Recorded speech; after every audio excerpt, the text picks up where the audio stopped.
Hey everybody. I wanted to have a funny for you to relieve the tension, but man, it's just not happening right now. So I'm gonna have to work on that. Anyway, if you're new, watch my prior videos to get the full scoop on my story. The too long didn't read version is that I was mobbed and pushed out at my counseling master's program on account of my Buddhist practice being considered invalidating to marginalized identities and the equivalent of colorblind racism and genderblind transphobia. Yeah. So I've been wanting to make an update about what's happened since I made my videos. After they came out, I found FAIR, the Foundation Against Racism and Intolerance, and I became their Tennessee coordinator of volunteers. Yay. Through them, I found others who have been through similar counselings at their counseling master programs, both faculty and students, and our stories are very similar. I have also talked to people who are working to bring these issues to light. And I've been on the Radical Center podcast twice, being outspoken and doing my part to let people know that this is really happening and what's going on.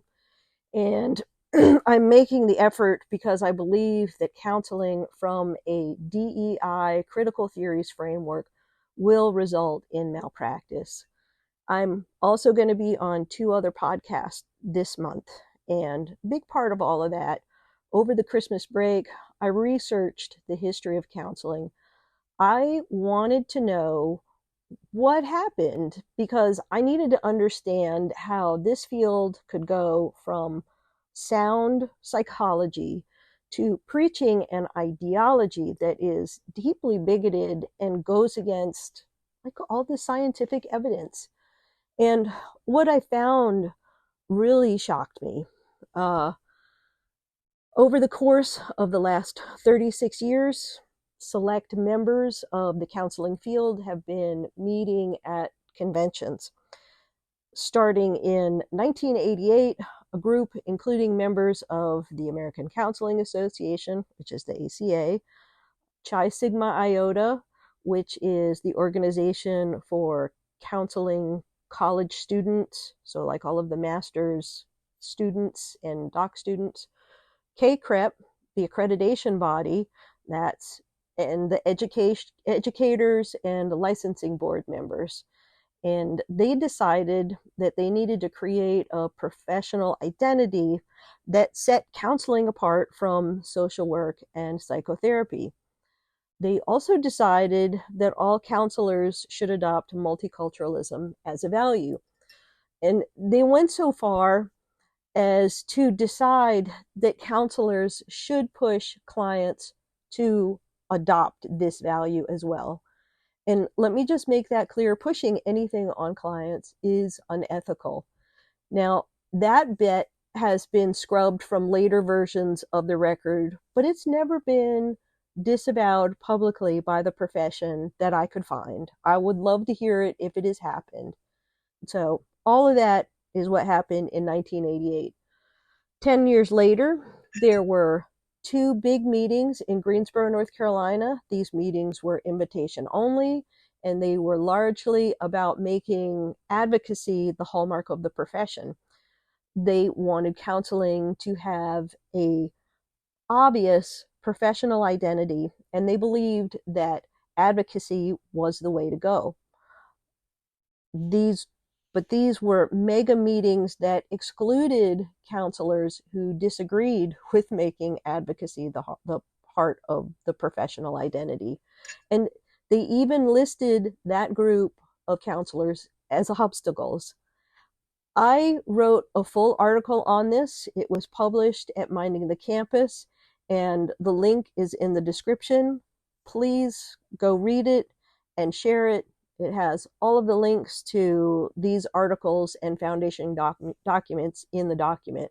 The big takeaway for now is that in these meetings, KCREP was tasked with using their power to mandate both the advocacy identity and multicultural ideals into accredited programs. So with the 2024 updated standards, that means DEI ideology will be infused throughout accredited programs. And this is happening all over the country.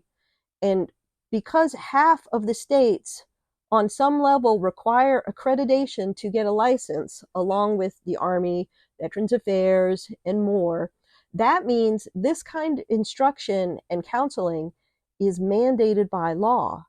It's a loophole making DEI law, even in K through 12 schools, through the school counselors. That is the standard. And this is what indoctrination looks like. So please check out the article and share it. People need to know about this so they can make informed decisions. I've also started a Substack.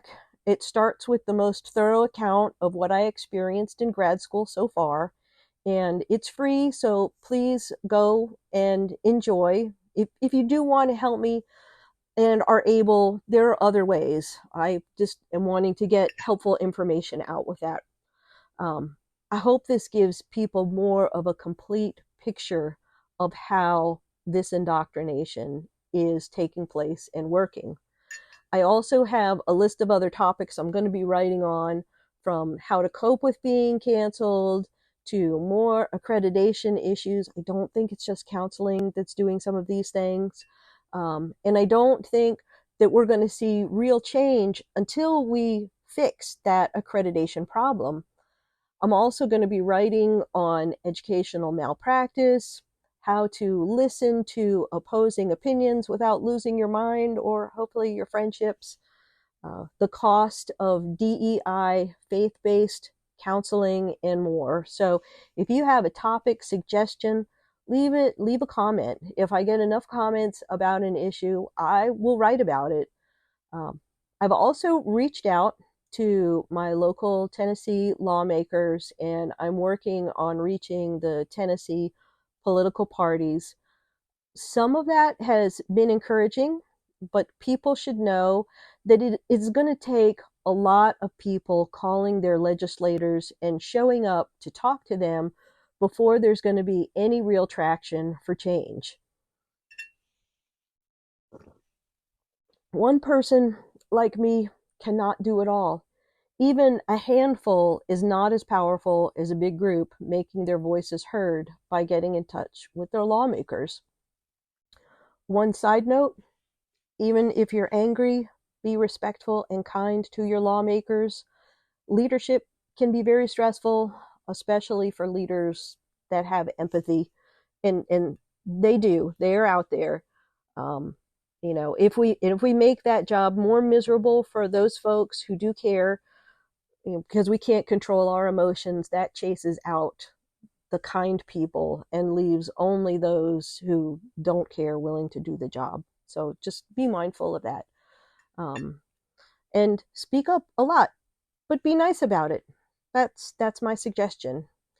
If you are in Tennessee and you can be on the FAIR email list, I will send you updates and we can get organized.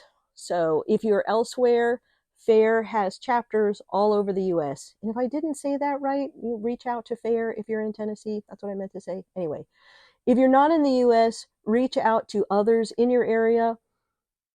I am otherwise still trying to raise money for a lawyer. If you know someone, PM me on Twitter.